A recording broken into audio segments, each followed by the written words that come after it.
Yo, what's up? Welcome back to How to Drum and Bass, where we break down some of the sounds that top producers are using right now. And so today we're going to be talking about a Subsonic song. Now, me personally, I've been a fan of Subsonic before he started making Dancefloor. I've always really enjoyed his music, even when he was in more of sort of the jump-up-y kind of vibe.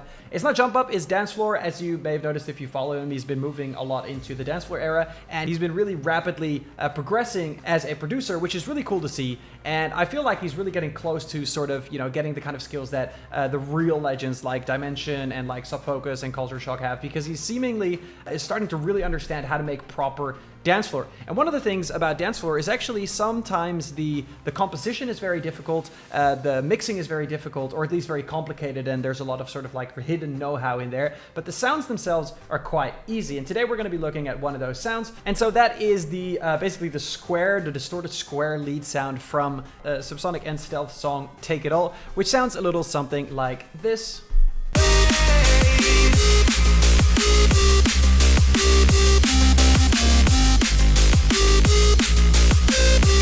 And basically what this does really well is it has that sort of euphoric feeling to it. However, it's written in the minor scale. It's written in C minor, actually. So it does give a little bit of that melancholic vibe. And I feel like the square type leads are very, very good at doing that, because anyone who used to game, a lot of the sounds that we had in, you know, like Pokemon or Zelda were kind of made out of, you know, squarey type sounds or distorted square sounds, because it was 8-bit music. So yeah, we're gonna have a look today in this video about how to make that lead. And then later in another video that I will also be posting on YouTube, we're gonna look at the other elements, because the other elements are also quite interesting. There's a combination of a sub bass and sort of like a mid bassy thing in there, which you can hear. And of course, there is the sort of reverb swelling stuff of the vocal and the vocal itself in there, which is also super interesting. We're gonna save that for another video. For now, we're gonna look at the lead, which sounds like this.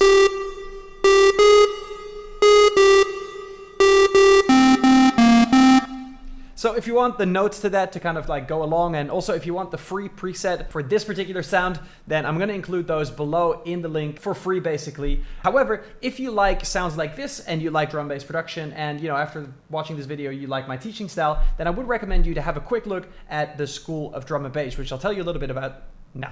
Hey, sorry to interrupt, but if you're watching this video, then my guess is that you're trying to become better at producing professional sounding drum and bass. And if you are taking that seriously, then you may want to hear about the School of Drum and Bass. The School of Drum and Bass is my passion project, and it's a membership that contains over 300 videos about music production in general, but also specifically about how to produce drum and bass. And there's just so much content in there. It doesn't matter whether you are a total beginner or if you've been producing for several years, because we go over everything. We cover very basic things like how to use Ableton and how to be efficient in your workflow, all the way to, you know, what drum and bass actually is and how layering works and what the common drum patterns are and all those fundamentals that, you know, a lot of people kind of skip over by just learning about production in YouTube tutorials. We have hours and hours of in-depth Serum tutorials aimed at making you a master of the synth and finally being able to translate the sounds that you hear in your head to something that sounds awesome in your synthesizer, so that you can create any drum and bass sound that you want. Plus also the theory behind how that works. We also include professional mixing and mastering classes, for example, like sessions where we take an unmastered and an unmixed song and walk you through step by step how to make that sound professional, how to get that industry grade loudness and clarity, which plugins to use and to avoid. And one of the best things is we also have an entire section of complete drop breakdowns where we walk you through a recreation of a full drop of a popular song, and there's many of them in there where we go step by step, all the layers, making everything from scratch, how to recreate songs that you love. Also, very soon we're even going to be adding complete start to finish song courses where we literally walk you from the very beginning to the very end into making a complete song step by step, taking you through how to make everything, make the drums, make all the layers, everything from scratch, where we literally go and build an intro, then we build a build up, then we do the drop, then we do the outro, and everything else surrounding that, making and talking all about the theory of why things work this way, why we would do this, and teaching you so many things you would have never found on YouTube. Oh, and the best part is it's not a set amount of videos. We actually add new videos every single week. Things like in-depth tutorials on super creative sound design, arrangement exercises, breaking down like the secrets of hot artists right now and what we can learn from them and what we can take away, breakdowns of techniques that nobody on the internet is really talking about. Honestly, the School of Drum and Bass right now is probably the biggest, but definitely the most comprehensive drum and bass production learning resource out there on the internet today. And the best part is that right now we have a super special deal. The first 7 days you can join for just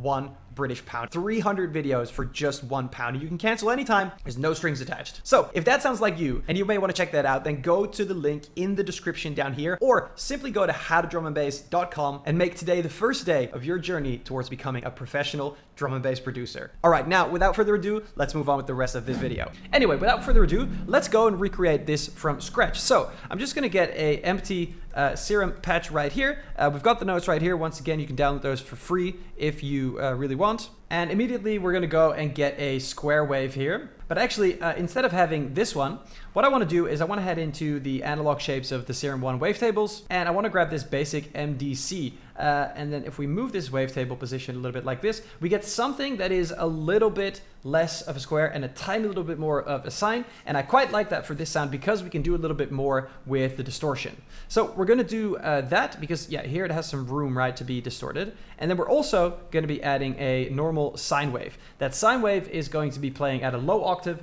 and the square wave is going to be playing at a higher octave. And what that is gonna do is it's gonna cause some natural, so as in like naturally occurring frequency modulation. So the sine will be this. The square will sound like this.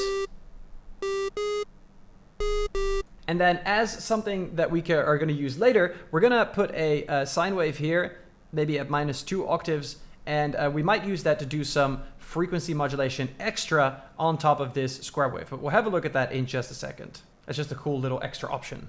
So actually you're going to go to PD, that is phase distortion. It's almost the same as frequency modulation. This is actually what used to be called FM in the old Serum, and we're going to put that on from B. That also means we're going to turn the level of this down. So right now we've got this.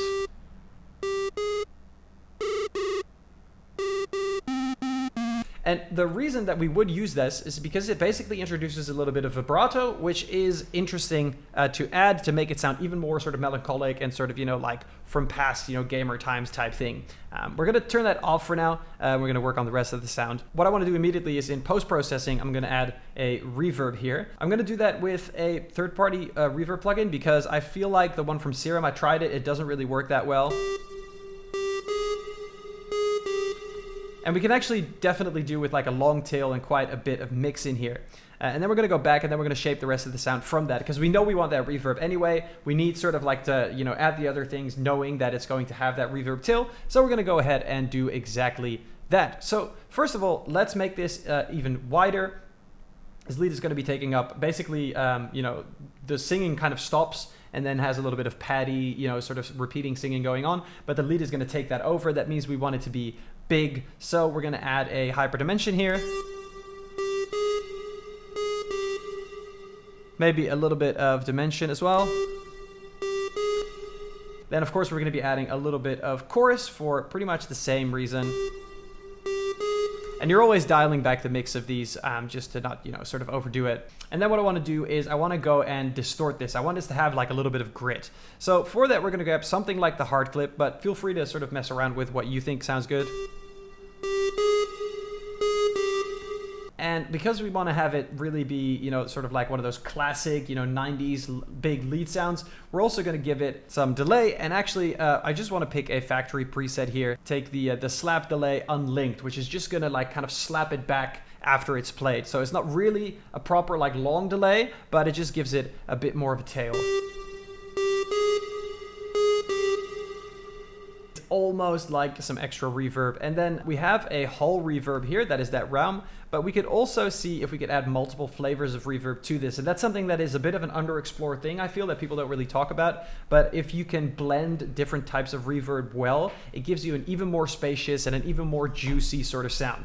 This is going to be a very simple version of that, but inside the School of Drum and Bass, we will be talking about how to blend loads of different types of reverb to make something sound super big and super like, you know, really epic. But anyway, that's for another time. In this case, we're going to add a little bit of plate reverb.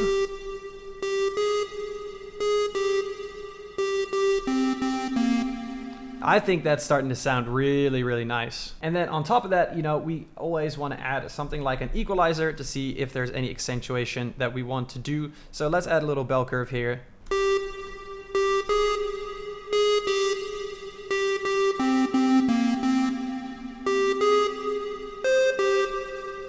Probably settle for somewhere around the 1K area.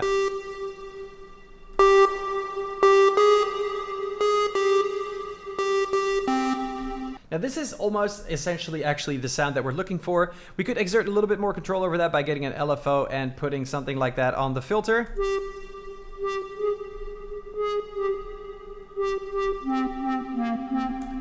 That would be really, really cool. It's not exactly what we're looking for, but what you could do is dial back this mix a bit.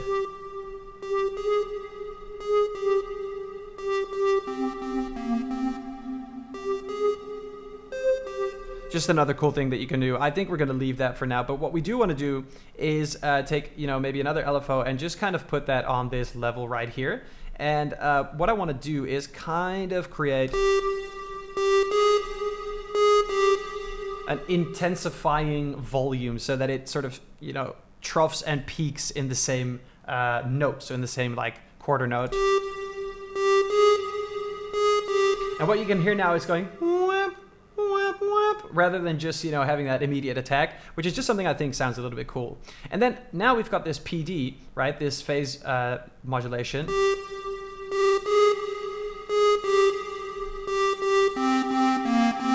And at just the right amount, that's just going to add a little bit of more subtlety to it that sounds, you know, a little bit nice. Or if you really wanted to go crazy,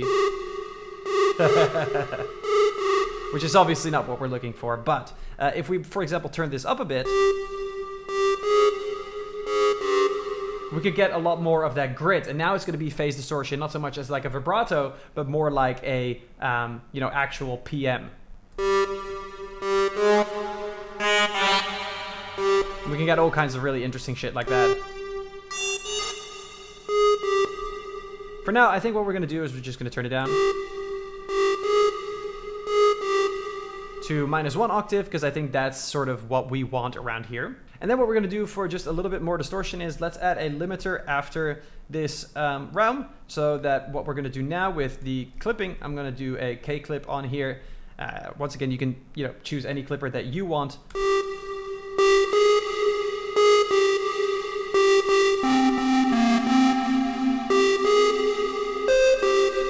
Maybe dial back this a little bit.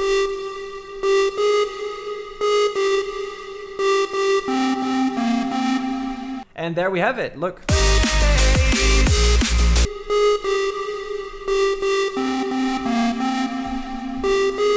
And okay, I do think that we drowned it in a lot more reverb than, you know, we might have had to. And of course, in the original song, there's a lot of stuff happening around it that also fills it up. But in essence, that's the sound. And it just goes to show you how simple things can really be. So I encourage you to actually, you know, maybe take this and make something else cool out of it, find a cool vocal and make a cool dance floor song, you know, just to see where you get. The classic sounds are usually, you know, really the ones that end up in bangers. If you look at people like Subfocus, Wilkinson, Dimension, but definitely also people like, you know, John Summit, even Skrillex has said that, you know, most of the sounds that he uses aren't that complicated. It's not like, you know, some dubstep producers that take months and months and months learning, you know, how to create one sound and have 89 channels. Simplicity is sometimes the key to success. And with that lesson of wisdom, I'm going to leave you. Thank you so much for watching this video. I really appreciate that you took the time to make music together with me. And if you learned something and you would like to do something for me, which would be absolutely amazing, please leave a comment, like, or subscribe, or all of that. It really helps me push out the videos that I make to more people like you that love drum and bass, help them produce more drum and bass, and it just, you know, helps me make more content, which is what I love to do. So if you could do something for me now that I did something for you, that would be amazing. And if not, that's also fine. I mean, you can just be a bad person. That's totally fine. No, anyway, without further ado, this was the video, and I hope I'll see you in the next one.